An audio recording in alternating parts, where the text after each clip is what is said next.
Olá família, graça e paz, povo amado de Deus, graça e paz, graça eterna, sejam todos bem-vindos à nossa última mensagem, né? Nossa última live aqui de 2024. Então, desde já, um feliz 2025 para todos vocês e só quero agradecer a vocês pela parceria. Obrigado por estarmos sempre caminhando juntos. Que o nosso bondoso Deus, o Pai das luzes, continue iluminando cada coração, cada mente, trazendo prosperidade em todos os aspectos, trazendo saúde e paz para todos, tá bom? Eu quero deixar essa reflexão sobre o tema prosseguindo para um alvo. Prosseguindo para o alvo. O nosso alvo é sempre um alvo de fé. O nosso alvo deve ser sempre viver o reino de Deus. Não buscar, mas viver esse reino.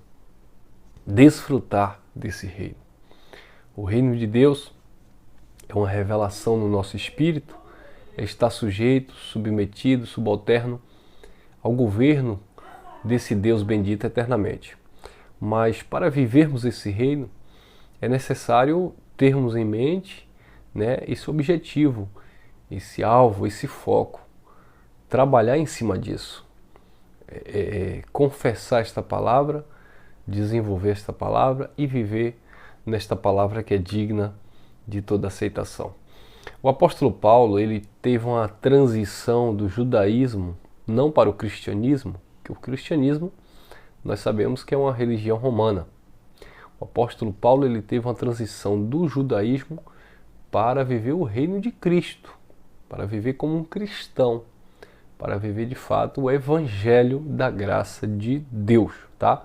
Que não tem nada a ver com cristianismo, espiritismo, etc, etc.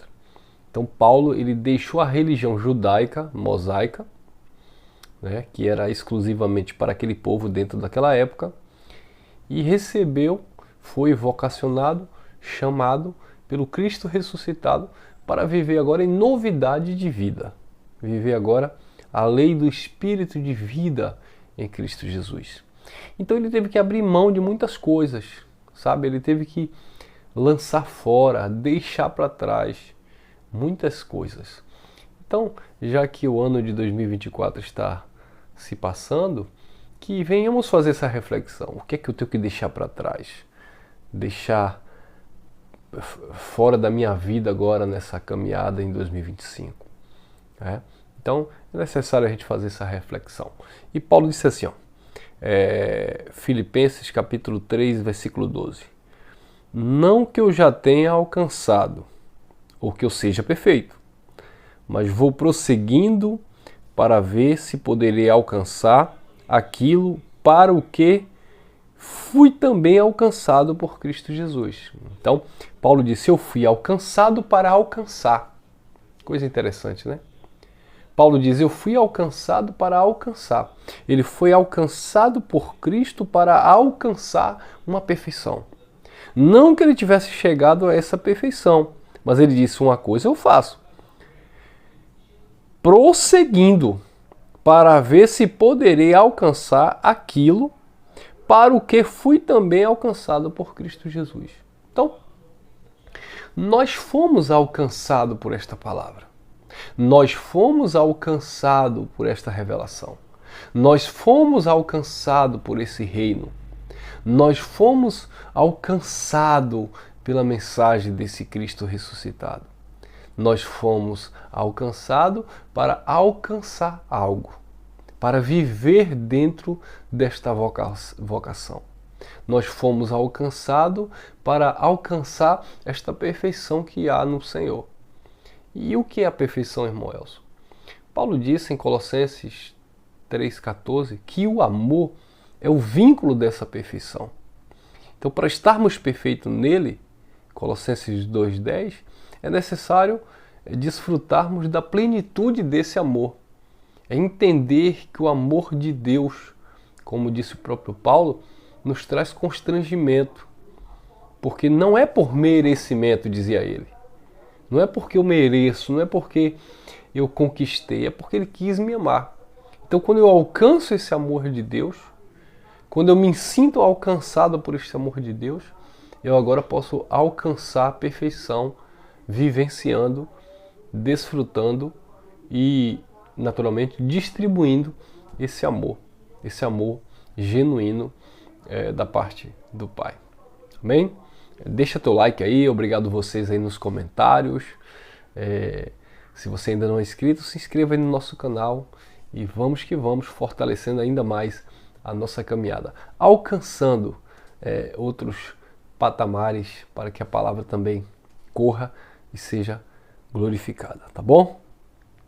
Aí no versículo 13 ele diz: irmãos, quanto a mim, não julgo que já haja alcançado, mas uma coisa eu faço, é que esquecendo-me das coisas que para trás ficam e avançando para as que estão diante de mim, 14, prossigo para o alvo, pelo prêmio da vocação celestial de Deus em Cristo Jesus.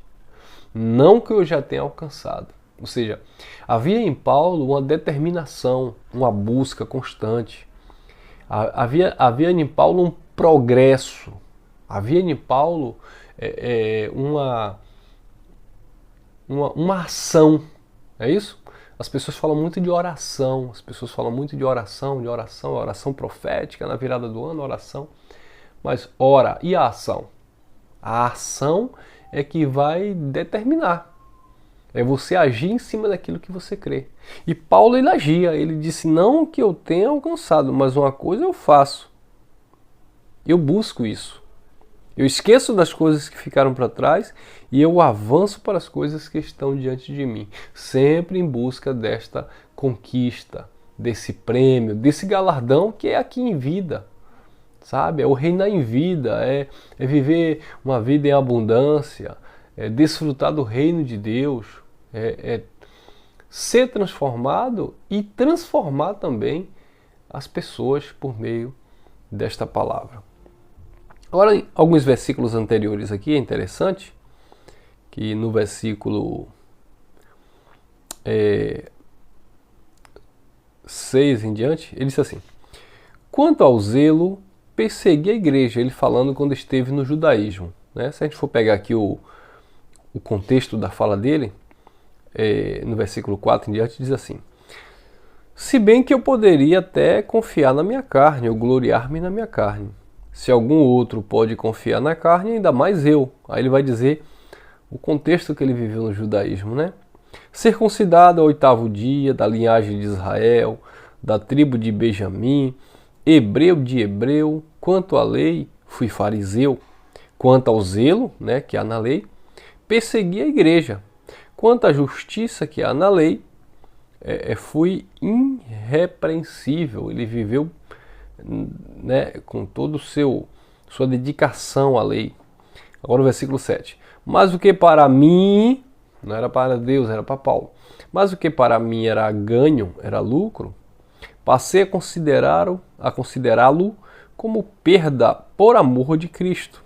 Sim, na verdade, tenho também como perda todas estas coisas pela excelência do conhecimento de Cristo Jesus.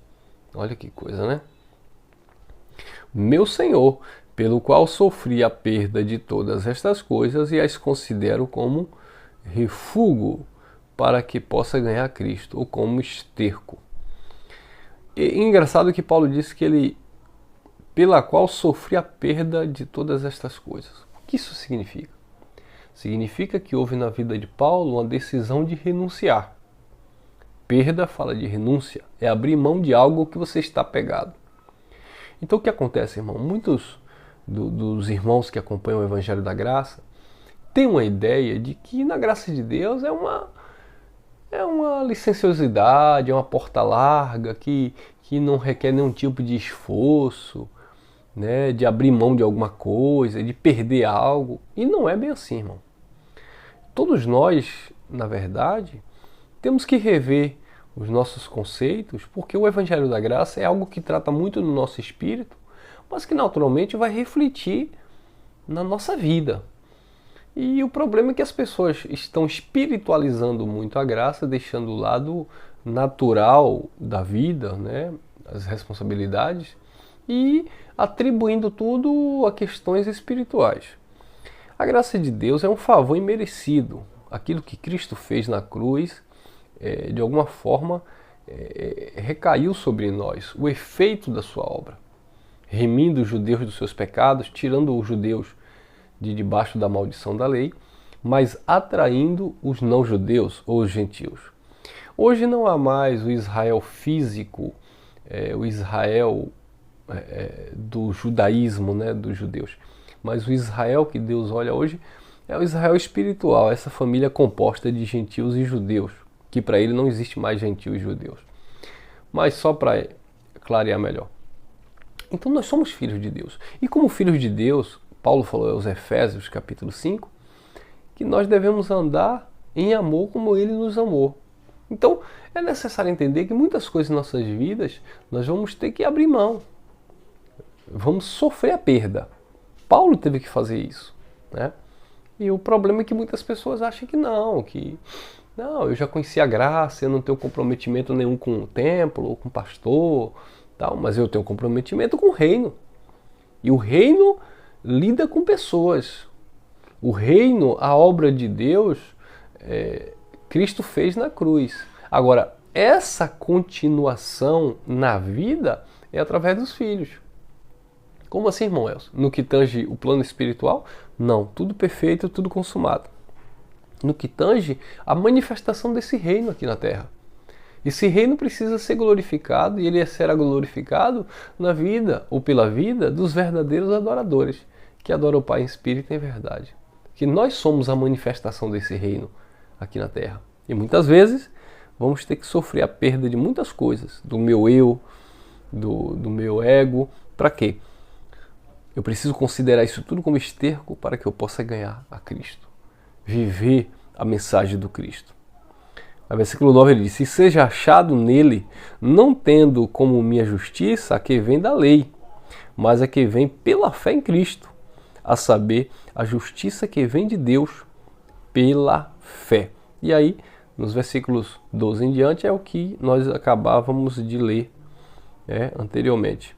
Prosseguir para o alvo. Então, que tenhamos esse objetivo em nossas vidas.